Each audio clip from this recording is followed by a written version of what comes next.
What's up, Lazy Dog fam? Hope everybody out there is having an awesome day. Today on the homestead we need to do a little work in the greenhouse. I want to tell you about that germination test we did on those Ruiz okree seeds. We've got those ready to offer to some of you guys who want to try those.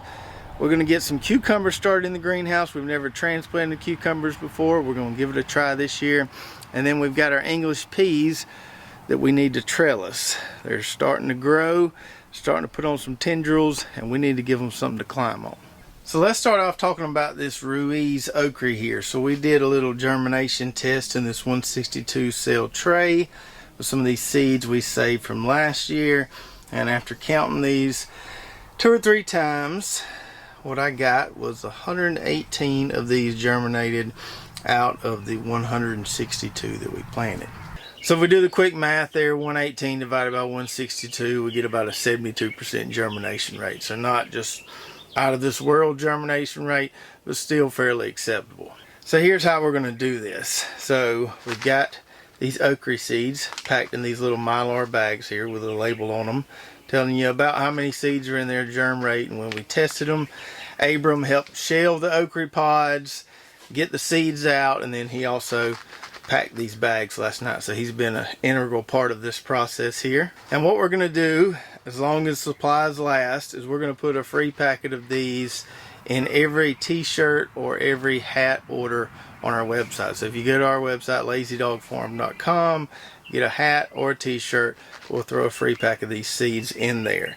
Now it says 50 plus seeds on here. The way we did it is we just found a teaspoon or half a teaspoon measure that gave you at least 50 seeds. There's probably closer to 70 seeds in here, but we found a little scoop that gave you at least 50 seeds, and we just used that scoop and put them in the bag. So you've got plenty here.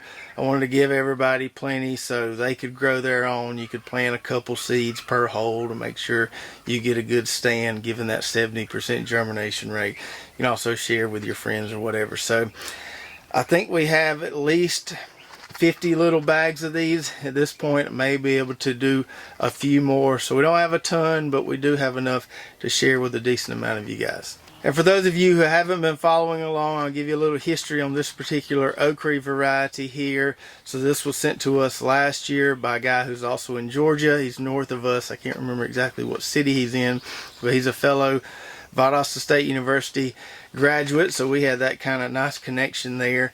And this particular variety has been in his family for a long time. I can't remember how long, but it was a long time. So we grew it out last year. It's a nice okree variety. It's got some good flavor, good texture to it. It's a good producer. I will say this, and this kind of is the case with all okree varieties. I messed up last year and I put fertilizer in the furrow before planting it, and it took them a while to start producing pods. That was my fault. So I would recommend not fertilizing it.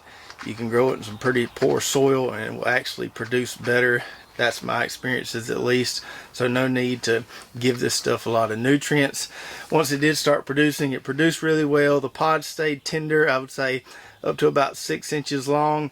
And it was a really good tasting, really good productive okree variety for us. I like the fact that the plants didn't get too tall on me. Some of the varieties we've tried, as we prune those lateral limbs, the plants get really tall really quick. That didn't happen with this variety. So if you're into growing heirlooms or into growing okree, you may want to give this a try. So place an order on our site. We'll throw a free pack of these seeds in there. So now it's time for a little planting. So we took that okree tray and that other tomato tray that had germinated off the heat mat, made a little room here, and we've got us a fresh 162 tray we can plant some cucumbers in.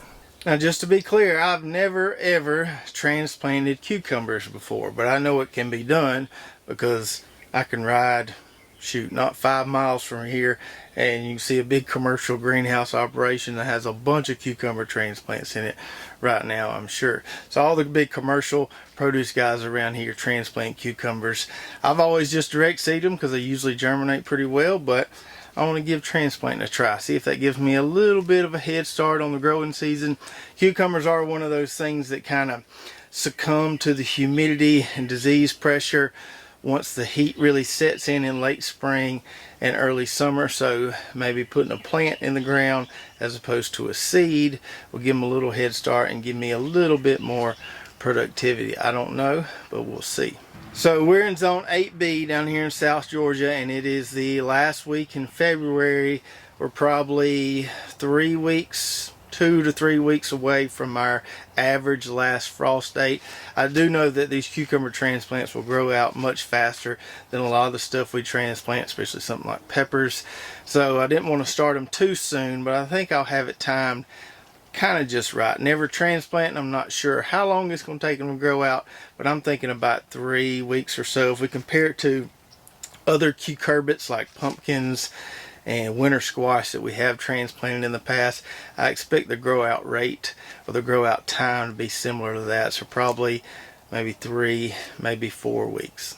So this is the rare case where I'm not planting a full tray. Lord knows I don't need 162 cucumber transplants. So I'm probably just going to plant 6 of these rows here, 6 times 9, so about 54 plants there. We're going to do some slicers and some pickling cucumbers there. We're planting these on our arch panel trellis outside the greenhouse here, not too far from it. We'll do slicers on one side, pickling cucumbers on the other side, and that thing's only about 20 feet long, so we don't need a ton of transplants. So I'm just going to fill these cells here on the end. I don't know if we'll end up planting something else in these other empty cells or not. We'll just have to see, but for right now with these cukes, we're just going to fill these few here that we want to plant. Alright, so we got those 6 rows filled there. We may use some of these for summer squash. I've never transplanted summer squash either, but I've seen it done. So we may give that a try on some of these other cells, but we're just going to do cucumbers today. So I mentioned we're growing a pickling variety and a slicing variety. Now in past years I have grown some more of the specialty cucumber types. I've tried the gherkins, I've tried the lemon cucumbers, and while those are pretty tasty, they're not very productive, and the disease tends to get them pretty quick down here. So I lean more towards these hybrid types that are really productive and really disease resistant. Sometimes we'll plant a second round of cucumbers, so after this first round kind of does its thing, sometimes in early summer we'll plant one more round if we just haven't had enough cucumbers. I don't know if I'll do that this year, we'll just have to see. So for the pickling variety, we're going with one called Supremo that I grew last year. This is in my own packaging, but the seeds came from Johnny's. Johnny's has these paper seed packs that don't always hold up so well, so I put them in these little Mylar bags, and we've got a link to these on our website if you want to go grab some of these on Amazon. But anyway, so we have this variety here called Supremo. Really good pickling cuke. I liked it last year. It makes just perfect size, blocky pickling cucumbers, and this variety is resistant to any cucumber disease you can imagine. I can't even name off the list of all the things it's resistant to, but it's a really, really hardy variety, really good producer. Had good luck with it last year. So I have seeds from last year. These have been in the fridge, so we're going to replant from our seed stock that we purchased last year on the Supremo. And then as far as the slicing variety goes, we're going with this variety called Corento. Never grown this one, but I've heard a lot of really good things about it, and I'm really excited to try it. This one is parthenocarpic and gynoecious. So parthenocarpic means it doesn't require pollination, which means it's extra production. You don't really have to rely on the bees or anything to pollinate them.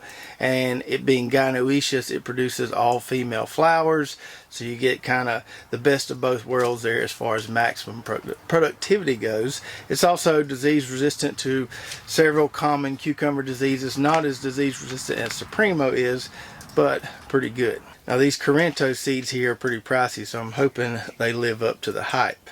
I know a lot of people grow these in greenhouses because they're parthenocarpic. They don't require pollination. You can grow them in a greenhouse, but they can also be grown outside. And so that's what we're going to do. We're going to try them outside. So we're going to try to have 30 transplants of each, 30 slicers, 30 picklers, and that should be plenty to do both sides of that arch panel trellis. Now I've already moistened this seed starting mix here, so now we just need to make some indentions there for our seeds to sit in. And cucumber seeds aren't that big, so We don't need to make that big of an indention here. It's not like planting something like pumpkin seeds or big squash seeds. Put our labels in here. We'll do Corinto for those 3 rows and Supremo right there. And I think I have 30 seeds here for this Corinto. Like I said, they were pricey. I didn't want to buy no more than I needed for these. I bought some bulk with those Supremo last year because they weren't as expensive as these were. So we'll drop 1 seed per hole. The packet says 99% germination, so we'll trust that we'll get some pretty good germination here, hopefully. Oh, got too many right there. I'll leave 1 there. And we got a few extras there. Maybe enough to do a whole nother row, but I think I'll just save those maybe for a succession planting in late spring. And we'll take our Supremos here. And I got plenty of those. I think I must have bought a 250 pack of those back last year. These seeds should still be good. They may not germinate quite as well as those Corintos, but they should germinate just fine for us here. Even if we only get, 25 viable transplants out of these 3 rows, that'll still be a plenty, I think. And then we just need to top them off with some perlite. Go dogs. Cover them up here. Not too much. We still want to be able to see the divisions between the cells there. Although we're not going to have to thin these because we definitely only put 1 seed per cell. So if a cell doesn't come up, then we know that seed wasn't any good. Alright, that's good there. And these things should germinate pretty fast. It's pretty warm outside today. It's going to be warm for the next few days. I've actually got the doors or the windows rolled up on the greenhouse a little bit there to keep it from getting too hot in here. So with the heat mat there, the warm temperatures outside, I hope we can start to see some seeds popping in about 4 days or so. And we'll just see if we like transplanting them better than we do the direct seeding we've done in the past.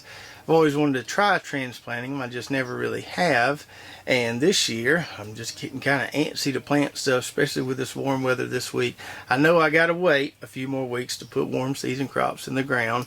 But this is a good year to get in here and try transplanting them just to kind of scratch that itch a little bit as far as getting warm season crops planted.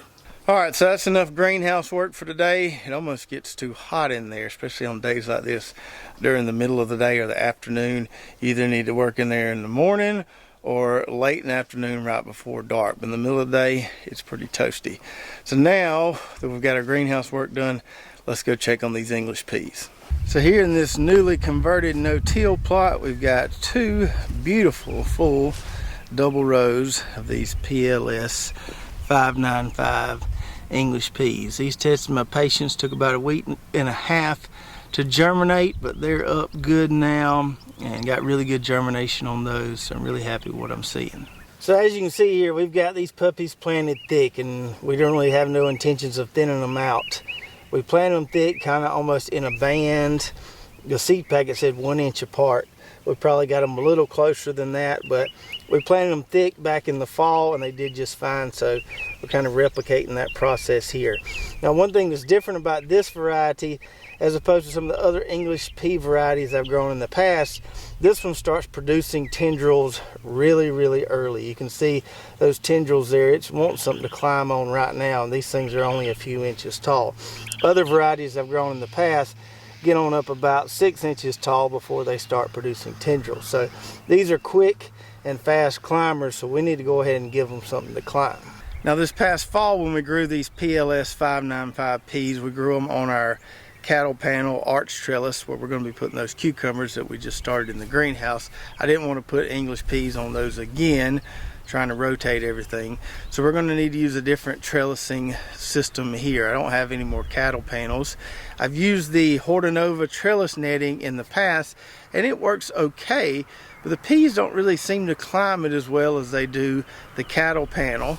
I don't really know why. Cucumbers climb it just fine, pole beans climb it just fine, but for some reason these English peas didn't climb it as well. They get up there, but they don't take to it like they should. Now, I think it was our first year on this homestead. This was probably I don't know how many, 6, 7, 8 years ago, I don't remember at this point. I used a trellising technique for English peas where I just put T-posts up and I ran lines of string. So as they grew, I would add more lines of string. They would grab that string, and it worked really, really well as long as you keep the string tight. Not sure why I abandoned that technique since it worked so well, but we're going to use that this year on these peas right here. So we need to put in some T-posts, and then we'll run a line of string not very far off the soil level there, because these pea plants are pretty short. So we'll go ahead and get our T-post in, and then we'll show you how we'll run our first line of string. Now in the past, when I've done this with double rows of English peas, I just run one trellis down the middle there and hope they find it. Sometimes they don't find it and end up falling over kind of towards the outside of the road here, and you have to kind of train them up there, and it can just be a pain. So this time we're going to run 2 separate lines of string, one for each part of the double row. That's why we have 2 rows of T-posts up here. So I've got 4 T-posts for each side of the row, which I think is going to be enough. I got to hammer these in with the T-post driver in a minute. They're just kind of in their place for right now. I did stagger them in the middle of the row here, which will make it easier for me to run my box of twine around those stakes. So that's why you see those are not even there. But we'll get those driven in the ground here, and we'll be ready to run some string. All right, so we got our T-post in there. Those went in really easy. This soil's nice and soft, so just a few hits with the T-post driver and we got them in the ground there. I am going with shorter T-posts here. I have some 8-foot T-posts in the barn, but I'm going to save those for taller applications. These are the 5-foot T-posts, I believe, and we don't need that tall of a trellis for these English peas, so these shorter T-posts should work just fine. And for the string, we're going to use our big box of twine here. This is the same stuff we use to do the Florida weave on tomatoes. And just like those seed saving bags I showed you earlier, if you go to our website and look under LDF approved in the garden, you'll see a link to this. So this box here has, I think, a mile of twine, a little over a mile of twine in it. And this is good poly twine here. The disadvantage is that it's not biodegradable, so you got to remove it. But the advantage is it's nice and tough, and it doesn't stretch like the cotton twine will. So unless you're doing acres and acres of garden, a box of twine like this will last you a long time. I think these are about 20 bucks. They may went up, but something tells me around 20 bucks. And you can use it for all different kind of stuff. And you never know when you're gonna need some twine, so it's always good to have on hand. So we're gonna start right here, low to the dirt, probably just a few inches off the soil level there. We'll tie us a knot, good little knot to hold it, because we're gonna stretch this stuff pretty tight. And I'm just going to pull it along here, and each time I run into a T-post, I'll wrap it around that post a couple times, and that's hitting those tendrils right there. So as soon as they find it, they should wrap around it, and then they can start climbing. We can add more lines of string as we go. So I just need to stretch this tight, wrap it around the post. I don't think I'm going to cut it at the end of the row. I think I'm just going to wrap all the way around and come back to this post. When the sun rises, when the sun